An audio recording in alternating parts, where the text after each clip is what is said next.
જે કેસમાં આમ આદમી પાર્ટીના ધારાસભ્ય ગોપાલ ઇટાલિયા પીઆઈને પગે લાગતા દેખાયા હતા, એ કેસમાં હવે આપ નેતાઓની મુશ્કેલી વધી છે। ફરિયાદીનો બધું કે છે, મેં કીધું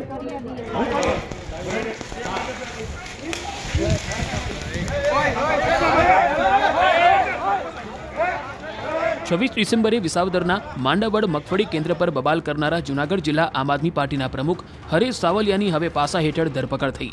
સાવલિયાને પકડીને સાબરમતી જેલમાં મોકલાયા છે। હરેશ સાવલિયા વિરુદ્ધ છેડતી અને એટ્રોસિટીની ફરિયાદ નોંધાયેલી છે। આ કેસમાં તેને 3 દિવસ પહેલા જ જામીન મળ્યા હતા। જો કે હવે ક્રાઇમ બ્રાન્ચે પાસા હેઠળ તપાસ કાર્યવાહી શરૂ કરી છે।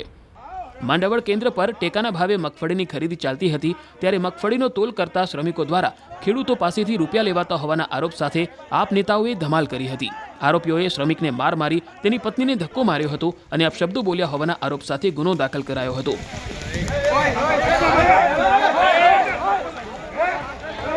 પોલીસે હરેશ સાવલિયા અને અન્ય 2 વિરુદ્ધ બીએનએસની વિવિધ કલમો અને એટ્રોસિટી એક્ટ હેઠળ ગુનો નોંધ્યો હતો। હાલો પગે લાગુ લ્યો લ્યો છેડતીનો આરોપ કેવી રીતે કર્યો? કેવી રીતે છેડતી કરી એમણે? નહીં, કેવી રીતે છેડતી કરી એમણે? કેવી રીતે કરી? ફરિયાદીનો બધું કે છે, મેં કીધું હું પગે લાગુ તમને લ્યો ન પગે લાગુ લો છેડતી કેવી રીતે કરી બેન? હરેશ સાવલિયાને હવે પાસા હેઠળ જેલ હવાલે કરતા ગોપાલ ઇટાલિયાએ સરકાર વિરુદ્ધ પ્રહાર કર્યા અને કહ્યું કે અમે ડરવાના નથી। આખી ઘટનાનો મૂળ પુરાવો એટલો જ છે કે વિસાવદરની ચૂંટણીમાં ઐતિહાસિક અપમાનજનક રીતે આખી ભાજપ પાર્ટીની ભૂંડામાં ભૂંડી હાર થઈ, એનાથી આ લોકો ઉશ્કેરાઈ ગયા છે। અને ઉશ્કેરાઈ ગયા એટલે જૂનાગઢના જિલ્લા પ્રમુખને ખોટી રીતે પાસામાં મોકલ્યા। મારી તો સરકારને કહેવું છે કે તમારે પાસામાં જ પૂરવા હોય તો આપું હું તમને ગુંડાઓ, બુટલેગરો, માફિયાઓનું લિસ્ટ વિસાવદરથી જ લિસ્ટ ચાલુ કરીએ કે કેટલા માથાભારે માણસો ત્યાં શું ધંધા કરી રહ્યા છે ભાજપના ખેસ પહેરીને। દરેક જગ્યાએ ભાજપના માણસો ગેરકાયદેસરના કામો, અસામાજિક પ્રવૃત્તિઓ, લોકોને ડરાવા ધમકાવાના કામ કરે જ છે। એમના ઉપર તો પાસા નથી થતી। આટકોટની અંદર જ 2 ભાજપના માણસો બળાત્કાર કરતા પકડાયા હતા, ખેડામાં ઝેરીલી શરાબ વેચતા પકડાયા હતા, સુરતની અંદર ભાજપનો માણસ છેડતી કરતા પકડાયો હતો, રાજકોટની અંદર બીજા 2 ડ્રગ્સ વેચતા પકડાયા હતા ભાજપના હોદ્દેદારના છોકરાઓ।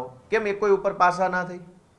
ભાજપના માણસોની ઉપર કોઈ કાયદેસરની કાર્યવાહી નહીં થાય, માત્ર આમ આદમી પાર્ટીના જે કાંઈ હોદ્દેદારો છે એની ઉપર ખોટી કાર્યવાહી કરવામાં આવે છે। પણ આ સંઘર્ષનો સમય છે, અમે લડીશું પૂરી તાકાતથી અને કોઈ ભાજપ કે સત્તા બત્તાથી અમે ડરી જવાવાળા માણસો નથી। પૂરી તાકાતથી સામનો કરીશું ને એક વખત જીતીને બતાવશું। પાર્ટીએ અમારા આગેવાનો ઉપર ખોટા કેસો કરી જેલમાં પૂરવાનું આખું લોકશાહી વિરોધી કૃત્ય ચાલુ કર્યું છે। તમે જુઓ કે અમારા સુરતના કાર્યકર્તા છે શ્રવણભાઈ જોશી ઉપર 10મા મહિનાની 5 તારીખે પહેલી વખત એફઆઈઆર થઈ અને એના 1 અઠવાડિયાની અંદર 13 તારીખે બીજી વખત એફઆઈઆર થઈ। 2 અલગ અલગ ફરિયાદી ખોટા ઊભા કરી એક જ અઠવાડિયામાં 2 ફરિયાદ કરી અને શ્રવણભાઈ જોશીને અત્યારે અમદાવાદની જેલમાં પૂરવામાં આવ્યા છે। 1 અઠવાડિયામાં ફટાફટ 2 એફઆઈઆર, 1 અઠવાડિયામાં ફટાફટ પાસા, ફટાફટ જેલ, બધું જ ફટાફટ થવા લાગ્યું। અમારા વિસાવદરના મારા મિત્ર, અમારા આગેવાન અને જૂનાગઢ જિલ્લાના આમ આદમી પાર્ટીના પ્રમુખ હરેશભાઈ સાવલિયા ઉપર 27 તારીખે એક એફઆઈઆર કરવામાં આવી, 27 ડિસેમ્બરે, અને 30 ડિસેમ્બરે બીજી ફરિયાદ કરવામાં આવી। 3 થી 4 દિવસના ગાળામાં ઉપરી 2 ખોટી ફરિયાદો કરી અને એમને પણ આજે અમદાવાદની અંદર જેલમાં પાસામાં મોકલવામાં આવ્યા છે। અમારા રાજુભાઈ કરપડા અને પ્રવીણભાઈ રામ, એમની ઉપર 13/10 એક ખોટી ફરિયાદ કરવામાં આવી અને ત્યાર પછી 15 દિવસના ગાળામાં 1/11 બીજી ફરિયાદ કરવામાં આવી। તમે જુઓ કે એક બાજુ ગુંડાઓ, બુટલેગરો, માફિયાઓ, તોડબાજો, વ્યાજે રૂપિયા ફેરવનારાઓ, જમીનો પચાવી પાડનારાઓની વિરુદ્ધમાં પોલીસ સ્ટેશને જો ફરિયાદ આપવા જઈએ તો ફરિયાદ લેવાતી નથી। ધક્કા ખાઈને માણસ કંટાળીને છોડી દે છે। ગુજરાતના પોલીસ સ્ટેશનોમાં ગુંડાઓ કે માફિયાઓ કે બુટલેગરો કે ડ્રગ્સ વેચનારાઓની વિરુદ્ધમાં કોઈ ફરિયાદ લખવા માટે તૈયાર નથી પોલીસ।